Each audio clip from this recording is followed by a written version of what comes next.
Hey guys, Josh here today. We're here to preview the F1 2016 Austrian Grand Prix, and we are not alone because we are joined by Titan of Racing. So how are you today, Adrian?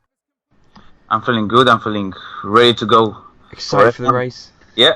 Should be a good one. I mean, we've had a couple of kind of meh races. So Yeah, I think we deserve a good race, I think.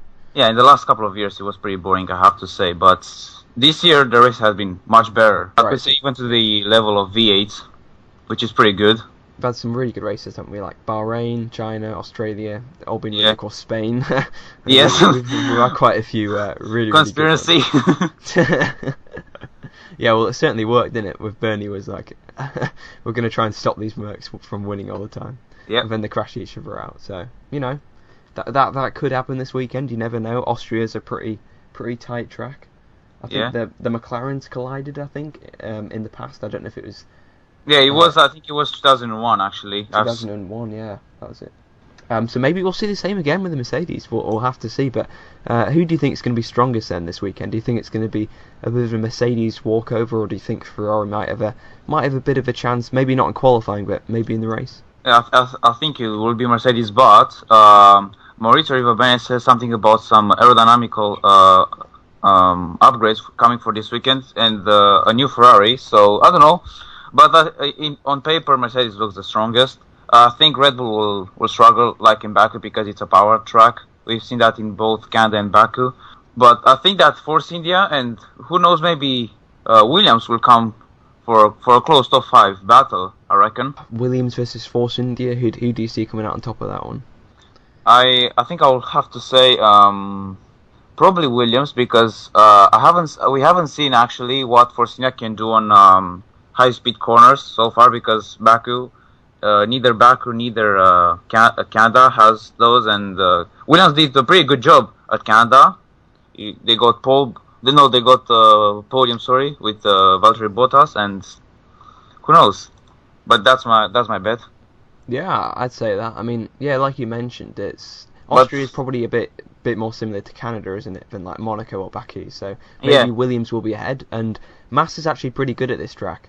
Because I don't know what you thought about Williams so far this season, but how do you see that kind of Bottas versus Massa dynamic going this weekend? I mean, Massa's been pretty good. He got pole position in 2014, but Bottas it was a pretty lucky session. Either. Yeah, it was a pretty lucky session in 2014. I think Hamilton spun the car into turn 2, and Rosberg bottled his final attempts. Yeah, they both messed up a bit, didn't but they? It was a pretty crazy Saturday, but it was a pretty boring Sunday. So, what about like Hamilton versus Rosberg as well around here, and kind of Vettel versus Raikkonen? How do you see those kind of teammate battles? I actually think that Rosberg has a quick word here. He has been pretty good in the last 2 years. He dominated Hamilton at this track, but you never know F1 this day. But I think, considering Rosberg had a pretty good race at Baku, he wasn't. He got pole, fastest lap, and race win.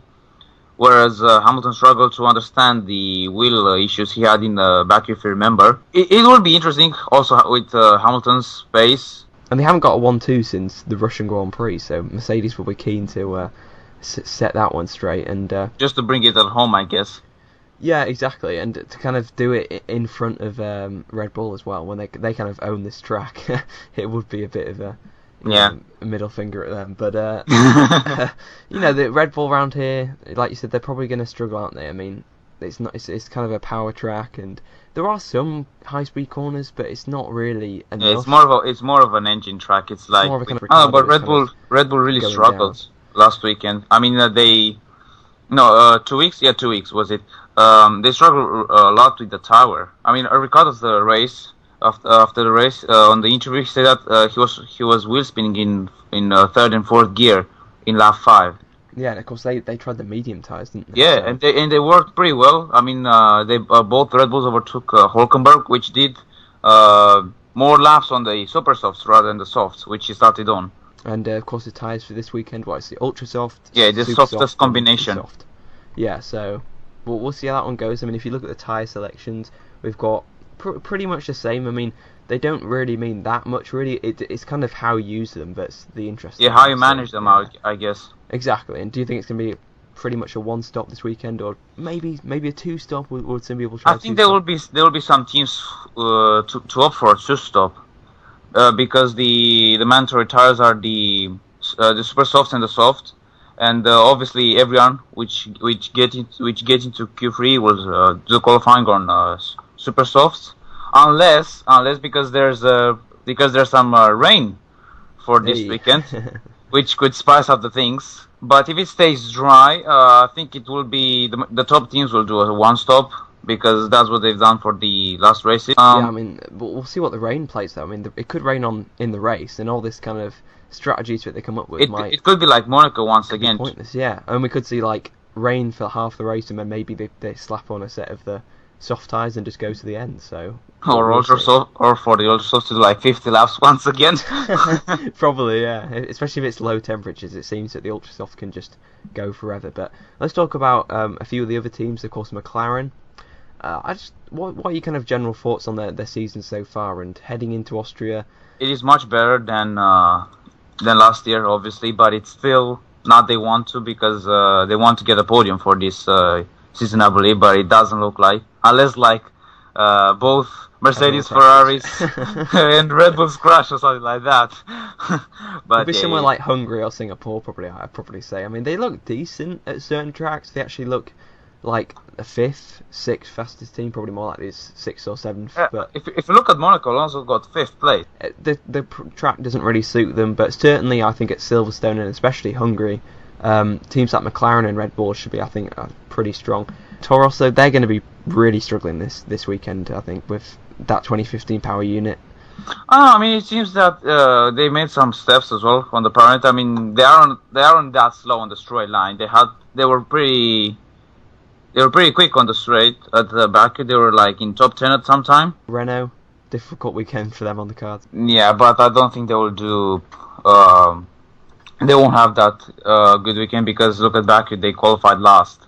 That is, I don't think they qualified last since like 1980s or something like that. That is probably right. I mean, what do you think about Manor as well? Do you think they could be ahead of? Manor could make the Q2 in qualifying. I mean, was it Haryanto was stuck in traffic? Yeah, Haryanto got very close, but Verlaine was like stuck in traffic. Yeah. He got a mighty toe though. That's what they need. They need to do slipstreaming in qualifying. Slipstreaming tactic or something like that.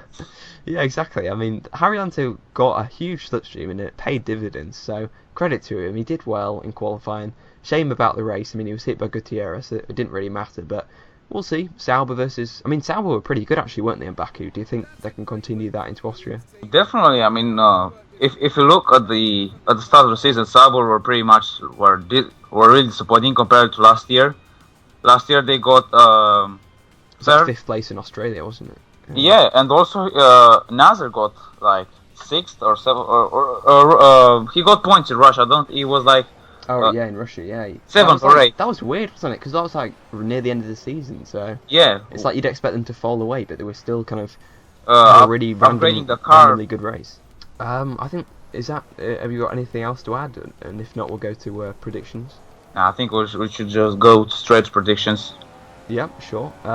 I'll start us off then with I think it could be same if it's dry or wet already, but I think I'm going to go with Hamilton to get his first win round Austria. I think it could be very close between him and Rosberg, and probably Vettel as well in the race. Of course, it could depend on the start. I mean, imagine if Vettel gets another really good start. Yeah, but could be there. Remember last year, Hamilton got pole, I believe, but he got a pretty poor start, and Rosberg got past him.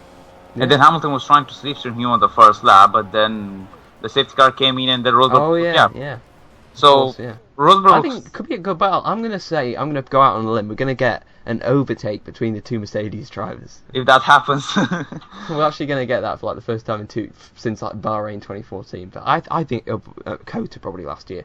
Yeah, I think we could get a decent battle between them. I mean, it's not going to be like a Titanic swapping positions every lap, but no. But like that would be something else. Maybe a lap 1 battle, and maybe they'll collide. But we'll see. So something Ricciardo, like Spain. Yeah, definitely. I mean, if it's wet in qualifying, Ricciardo could be up there. Vettel could be up there. So they could make mistakes like they did in 2014. So it might not be a 1-2, but I'm going to say it's a 1-2. Hopefully I'm wrong. But I'm going to go with Hamilton, Rosberg. I'm going to say Vettel, I think, in third. He's in a really good run of form recently, and I think Red Bull are going to struggle, and he should have a pretty comfortable third. And it's going to be very, very close between them, behind them. I'm going to say Perez to do like a really good strategy, get like fifth, and I probably slot like, say, Bottas in fourth, something like that. That's going to be my top five. So I'm going to go with Hamilton, Rosberg, Vettel, Bottas, Perez. Right, my top five will be probably Rosberg, considering the pace he had in the last 2 years. Yeah. Where he pretty much dominated Hamilton in race, because last year in qualifying Hamilton got pole, but then Rosberg got a pretty good launch of the start and then controlled the race from there. Yeah. So my top five will be Rosberg, Hamilton, like you said, Vettel. I think it could be a quite interesting battle between, let's say, Bottas and Raikkonen, but I'll put Raikkonen in fourth place, and then my bet is that Williams and Force India will have a pretty good battle. Like, that's my opinion. Yeah, that'll be good, actually. It'll be pretty good for the race, because there are two Mercedes-powered unit cars, and Force India with the, was it Spain or Monaco with the big upgrades for the chassis? Yeah, I think it was Spain. It was Spain, yeah. But it didn't work quite well for Monaco. They got the rewards, of course, in Monaco. So yeah, it could be quite close. But who do you think will make it into the points? A surprise appearance, let's say. Oh, right, okay. I'm gonna say double points finish for McLaren. That's pretty bold.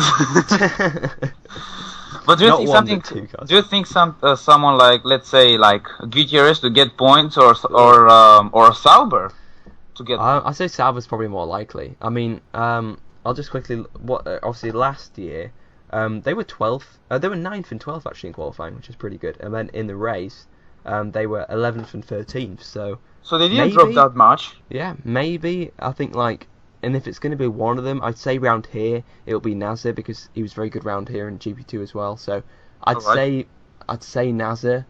Could make his first points of the season. 10th, 9th, something like that. That'd be really good to see. I'd say he's more likely than Gutierrez, but either one really could. If the luck goes their way, and if we get a bit of rain, a few people crashing out, could definitely happen. And what do you think about, because we haven't talked about the Toro Rossos? Could you see Sainz making a really good drive after Baku's DNF?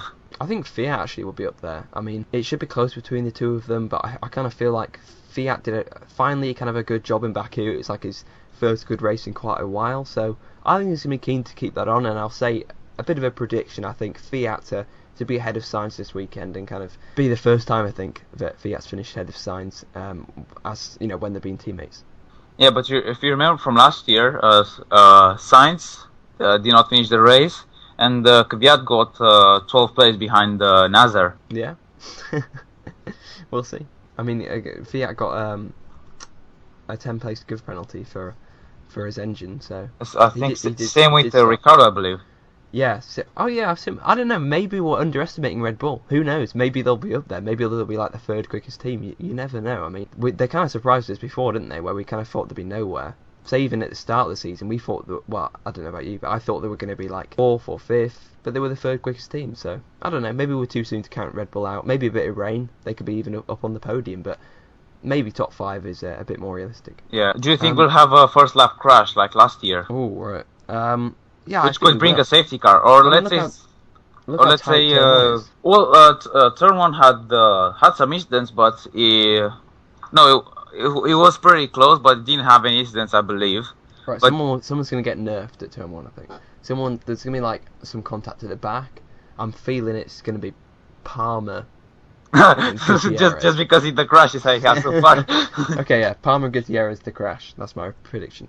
All right, which could bring maybe a safety car, or let's say in lap like half the race. Yeah, right at the start, I picture the scene. Okay, Palmer's getting out. He's through his wheel. So far, it landed in Germany, and then he's storming around in his banana suit. Banana. And he's just really angry. Yeah, there's your scene. We get a safety car. And yeah, I mean, if Mercedes are having a battle, let's say we don't get a safety car like last year, and it kind of stopped that battle, didn't it? We were kind of getting them side by side, and then Yeah, so I think we could see a battle between maybe it could be Rosberg and Hamilton, could be Vettel and Rosberg, could be Vettel and Hamilton. It could be maybe a third way battle between, let's say, the Mercedes and Vettel for the lead. Yeah, I hope so. I hope they like Rosberg and Hamilton like run wide, fighting each other, and Vettel just like goes through, and you can just hear like a massive cheer in the crowd. But but yeah, we'll see. It's hard to tell, isn't it? I mean, it's hard to predict like crashes and safety cars because you never know. We could go the whole race without any crashes, or we could go the race with multiple ones. So well, I think for Baku they went pretty. Yeah, that was. I think everyone watched the GP2 race and they decided to take it really cautiously. If you want to see crashes in action, it's probably going to happen in GP2 this weekend. So yeah, we'll see. All right. But you never know. We can keep faith, especially if it rains. Of course, if the rain doesn't come for F1, then it might come for GP2. So keep an eye on that this weekend. All right. I don't have anything to add. No, I don't think I do. So let's just hope for a good race. Yeah, and with a lot of action and a lot of overtakes. We can hope.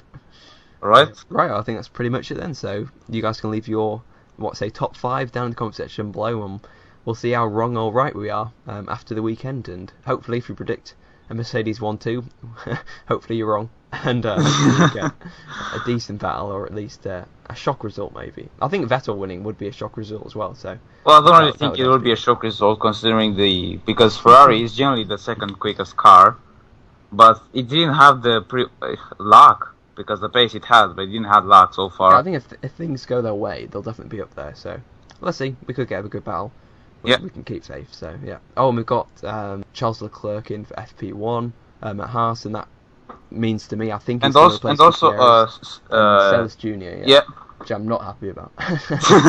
He's taking Perez's car for FP1, so maybe that'll hurt Perez because he's going to miss FP1, but we'll see. He likes his track and he's driven around here quite a bit, so I guess give Celis a chance. But yeah, anyway, we've got I think just those two in for FP1 at the moment, so keep an eye on that. We're recording this on the Monday, so apologies if anything's changed between now and then. If like the forecast is all cleared up or being like it's going to rain definitely, so we'll see. Right, I think it's pretty much it then. So thank you all for watching. It's been a pleasure. Same. Yeah. We'll see you guys when we do in our next video together. Maybe the race review. Yeah, maybe. Yeah, we'll see. Yeah. Why not? We'll see you then. Goodbye.